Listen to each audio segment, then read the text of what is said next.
I am so overwhelmed. I have way too many things on my to-do list. How will I ever get everything done? Does this sound like you? We've all been there. No worries. Tune into today's show so we can show you how to have a stress-free start to your new year. Welcome to Mental Fitness Matters, the podcast that dives deep into all things mental health and wellness. Host Tracy Alston, with the occasional help from industry experts, explores the tools, strategies, and stories that can help us all build resilient minds and improve performance at work, home, and in sport. And now your host, mental health and performance guru, Tracy Alston. Hey, Mental Fitness Matters family. I am pumped to be joining you today, kicking off a new season of the Mental Fitness Matters show, your go-to source for navigating life's twists and turns. Today, we're going to kick off the show and kick off the year with a topic that hits very close to home. And that's beating anxiety and having a stress-free start to your new year. Let me ask you this. As you step into the new year, what if you could leave anxiety behind and embrace a fresh, stress-free start? Wouldn't that be amazing? Well, buckle up, because today I've got the tips and the tricks to help you get started for your new year or any new season of your life that you may be facing. Now, I don't know about you, but the new year for me always brings up a mixture of emotions. For me, there's a bit of excitement, because I'm always excited about things that I'm anticipating or projects that I've been working on for a while. I'm excited about those things finally coming to fruition. But there's also a bit of sadness. I lost my mom a few years back, so I'm still finding myself in like that grieving and healing process that never really finishes. And so when I think about the new year, it brings forth a lot of different emotions. And let's be honest, there's also a touch of anxiety in there, because there's so many variables and so many unknowns. So I like to think about starting off that new year, that feeling that I feel. It feels like standing at the edge of a thrilling roller coaster, ready for the ride, but with that little knot in your stomach. And if you're like, Tracy, I don't ride roller coasters, I would never get on one. No worries. Have you ever noticed the feeling that you felt before completing or starting a challenge or overcoming a fear? You know that little feeling that you get in your stomach? That little stressful feeling that you might feel? That's what I'm talking about. If you have that about starting a new season or starting the new year, no worries, because today's episode is going to be your guide to turning anxiety and stress into excitement and setting the stage for a fresh start to your new year. Before we dive into the solutions, let me first introduce you to a different concept or a different way of thinking about anxiety. Think about anxiety like an uninvited guest to a party. You didn't invite them, but they're there.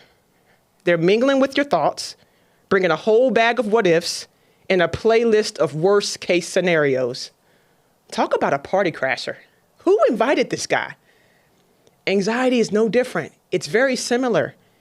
It shows up, sometimes unwanted, unexpected, but it doesn't have to dictate the vibe of your celebration. So today, what I want to be able to do is not just teach you how to show that anxiety or show that feeling to the door.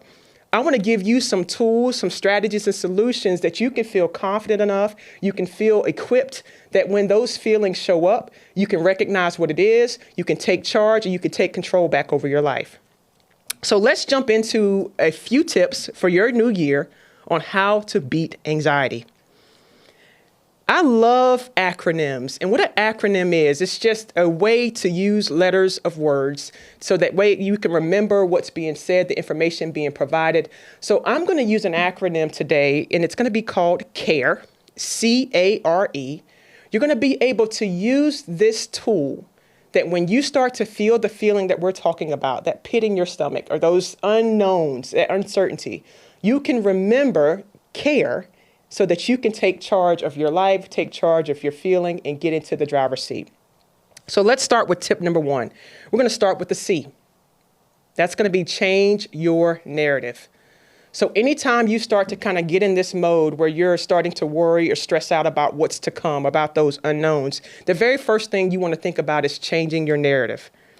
Oftentimes, anxiety is fueled by the stories that we tell ourselves. Those what-if scenarios that seem to play on a loop in our minds, we've all been there. And sometimes once we go down that rabbit hole, it's so hard to come back, right? Well, what if we learned how to flip the script? What if instead of anticipating the worst, we started imagining the best? Our mind is so powerful. In the work that I do every single day, we look at our brain, we understand brain energy and our understanding our thoughts and how much power they have. So what if you can learn how to flip the script? And if our thoughts are power and our thoughts have fuel, think about those things like gasoline on a fire. Negative thoughts can spread very quickly, but the opposite is also true. With practice, positive thoughts can also spread very quickly. So my question to you, how can you change or reframe your narrative and turn that anxiety-producing thought into something very empowering? So think about that. How can you change that anxiety-producing thought into something very empowering? Let me give you an example. So if we want to change our narrative, starting with the C, that first anxiety-producing thought can be the first example that I gave at the top of the show. I have so many things on my to-do list. I am so overwhelmed. How will I ever get all of this done? That's your anxiety-producing thought. We've all had those thoughts, been there, done that. So a way that you can begin to practice changing that narrative or reframing that thought, you could say, I have a lot on my plate, but I can manage my task effectively. Each completed task is a step towards my goal, and I am in control of my priorities. I am capable of handling whatever comes my way. In this example, the initial thought carries a sense of overwhelm and a feeling of being out of control. But when we can take a step back, so if my first thought is causing me to feel more stress, more anxiety, more overwhelm, if we could take a step back and engage in a practice of changing our narrative, we begin to acknowledge the workload, okay? We know we have a lot going on, we all do. We acknowledge the workload, but we shift the focus to capability and control. Controlling the controllables. What do I have control over, okay? I have a lot on my plate, but I can manage my task effectively. This empowering thought fosters a mindset that encourages proactive problem solving and a positive approach to the challenges ahead. So you just put yourself from being out of control to being in control. It doesn't change what's happening. Yes, you have a lot on your plate, but now if you can go into this situation feeling like I can manage my task, that's a different ballgame, okay? So the first tip is change your narrative. All right. Let's get to tip number 2, the A in CARE. Remember C.A.R.E, the A. This is going to be activating your power of pause. This is one of my favorites because this is going to put you in an action mode that you're going to be able to immediately find yourself different ways to activate your power of pause. Now think about this. In the hustle and bustle of a new year or just a new season in general, depending on when you're listening to this show, it's easy to get swept away in the chaos. But what if I told you that intentionally taking a moment to pause can be a game changer? Picture this. You feel that anxiety rolling up, those anxiety producing thoughts, you feel that stress creeping in. And instead of letting it take over you, you take a deliberate pause. You breathe, you center yourself, and suddenly you're back in the driver's seat. Wouldn't that be amazing? Absolutely. So I'm going to give you a simple but powerful strategy. It's called 5, 4, 3, 2, 1. It's a grounding technique that forces you to stop, take a deep breath, and engage your senses. And what I mean by senses, I'm talking about your sight, so what you see. I'm talking about your touch. I'm talking about what you hear. I'm talking about what you smell. And I'm talking about what you can taste. Now, let me tell you how this works. 5, 4, 3, 2, 1. You're going to first, wherever you are, let's say you're in a moment and just of overwhelm, something's come over you, you can't really get yourself under control. The first thing you're going to do is name 5 things you can see. So you want to begin to engage your senses. 5 things you can see. So wherever you are, you just take a look of what's going on right in front of you. Maybe it's looking out of a window. Maybe you have a coffee mug that you're holding. You can see that right in front of you. So put your attention on 5 different things that you can see. Make sure you say those out loud. The 4 is for touch. So whatever you're around right now, pick those things up. Maybe you have on pants or jeans, so maybe you can feel the fabric on your jeans. So you just rub your leg, you touch your leg, you can feel the fabric on your jeans. Maybe you're holding a pen or a pencil. You can feel that pen or a pencil in your hand. So list off 4 different things that you can touch, okay?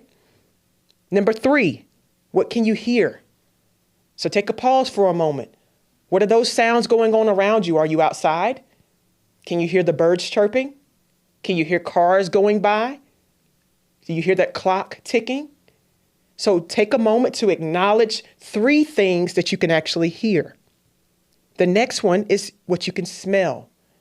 2 things that you can smell. So pause, smell things in. Maybe you're brewing a fresh cup of coffee. You can smell that. If you're outside, maybe you can smell that fresh cut grass. Whatever it is, list 2 things that you can immediately just stop and smell. Number 1, one thing that you can taste. Maybe you're chewing gum and you can taste the spearmint in your mouth. Maybe you just had a cup of coffee so you can taste the coffee taste in your mouth. So whatever it is, that one thing that you can taste. This not only grounds you guys, it puts you in the present moment and it disrupts the anxious thought pattern. The goal is to really allow yourself a real opportunity to pause, because oftentimes what happens, remember, the anxiety, the stress are just different stories that we continue to tell ourselves. So this activating your pause with 5, 4, 3, 2, 1 will allow you to consciously and intentionally bring yourself to a present moment, interrupting that thought pattern that is no longer serving you. So you're tapping into number 1, 5 things that you can remember. Say that out loud. 5 things that you can see, 4 things that you can hear.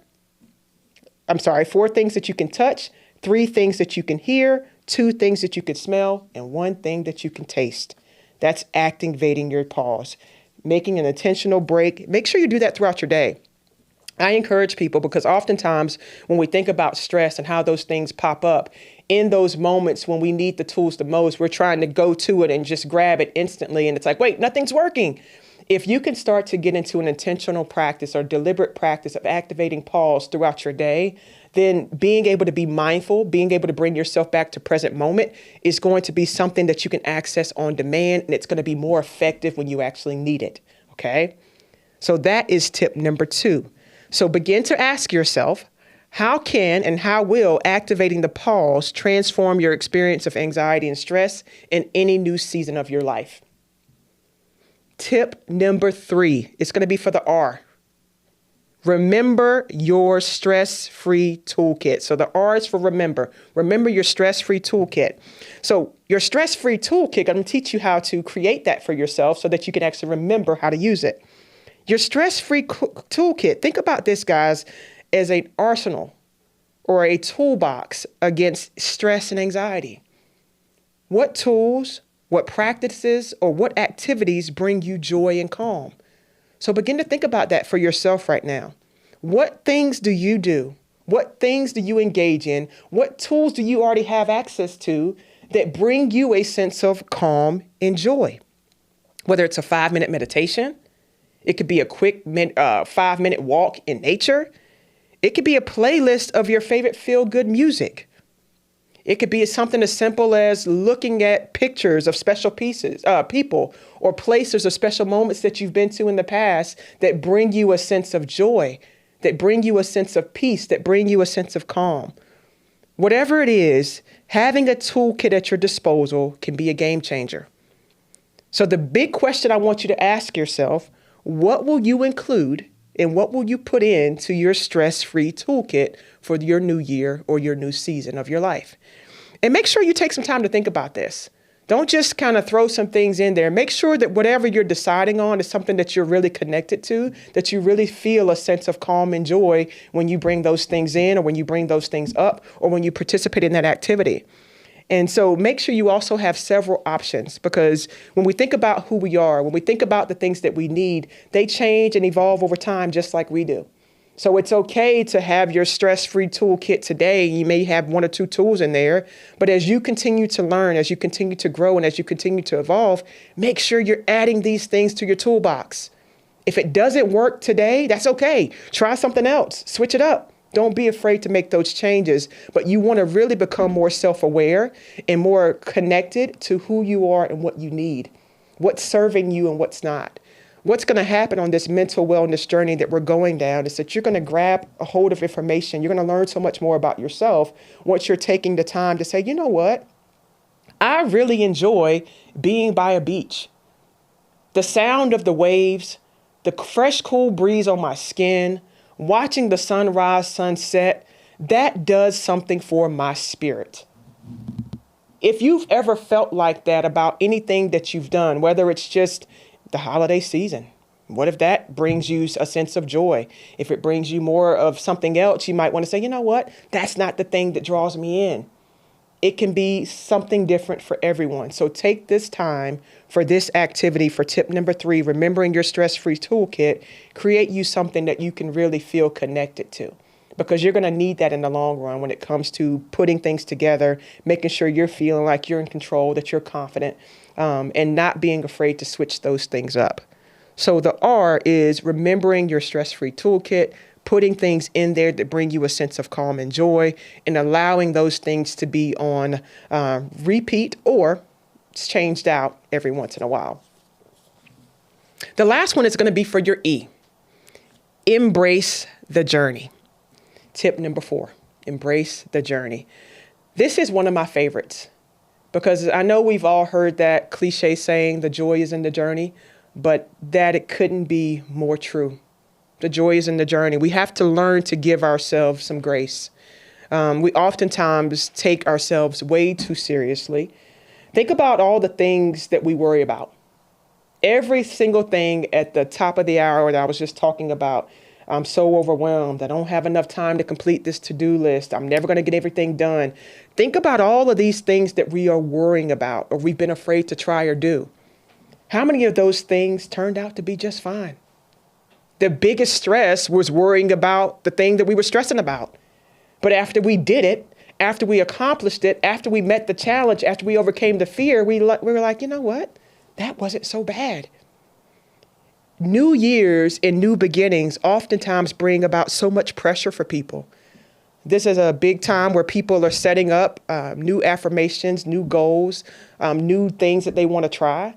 And so there's a lot of pressure to get things right, or to get things done, or to get things ... whatever it might be.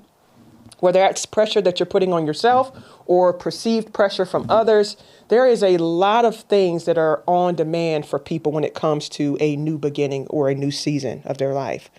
So when you're entering this chapter, when you're entering this phase, you're worried about whether or not you're going to fail, whether or not things are going to be successful. Whatever it is, we have to truly learn how to begin to embrace the journey. Without the highs and the lows, without the ups and the downs, without the failures, we don't grow. There's no growth. It doesn't mean it's going to be easy, but all of these things are necessary. So for tip number 4, this true practice of figuring out how I can embrace the journey of whatever path I'm on, it's key. This is going to help you if you just walk into that season or into that situation like, you know what?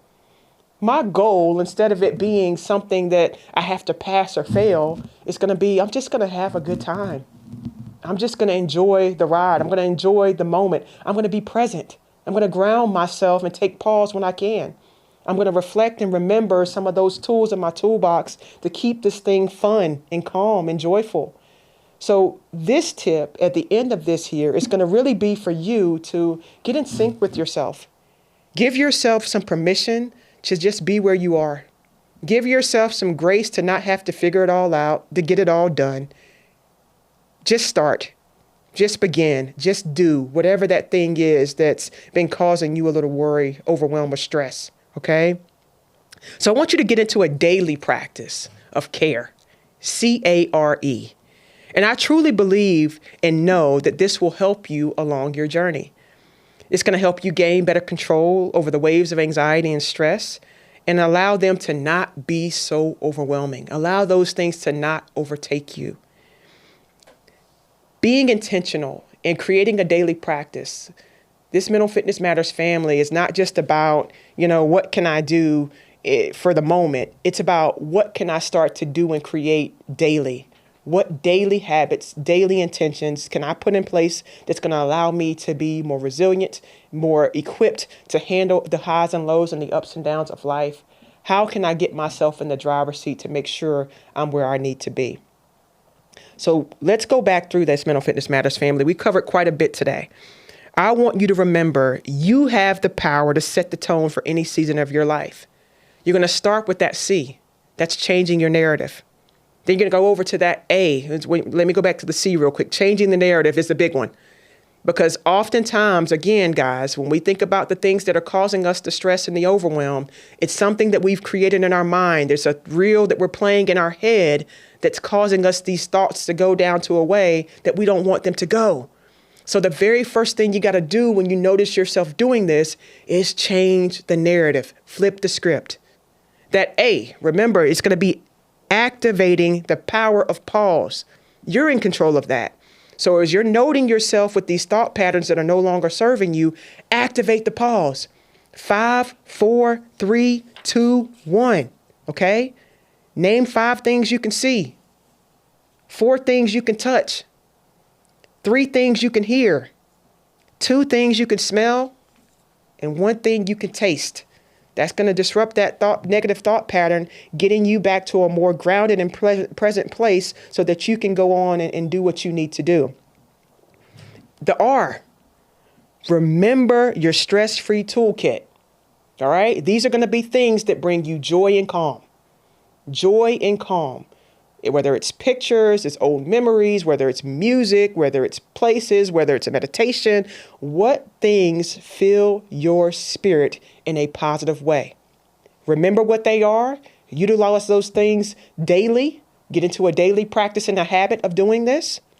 And then last but not least, embrace your journey. You got to have fun along the way. You can't just work, go, check off things on your to-do list. You want to make sure that you're embracing the journey, being present. That's where the joy is, okay? Now, you have all the necessary ingredients for a new year or a new season. And it's not just going to be about being anxiety-free, but we want this new season of your life to be full of excitement and joy. And as you're heading forth into the new year and new season, I just really hope this episode has brought you some comfort, has brought you some confidence, has brought you something that you feel like, you know what? I got a couple tools in my toolbox. Now I don't have to be so worried about things that I can't control. I can go into this season of my life or this chapter of my life a little bit more equipped than I have been in the past. And I'm excited about that. If that's you, I'm pumped for you. If you feel like this has been an episode that served you, feel free to like, subscribe, and share it with a loved one. We want to make sure that we're starting our year off mentally equipped and mentally fit to handle the challenges of life. So I want each and every one of you, my Mental Fitness Matters family, to go out, shine bright like the stars that we are, make this a new season for a new you. I look forward to seeing you guys soon. Can't wait to see you next time. Make sure you're tuning in. Have a great day. Thanks for tuning in to this episode of Mental Fitness Matters. Be sure to subscribe wherever you heard this podcast so you never miss a future episode. If you found value in today's show, please share it with others. For more information or to connect with Tracy, you can visit her online and on Instagram at tracyalston.com and on LinkedIn and Facebook at Tracy Alston. Thanks again for listening, and we'll see you next time.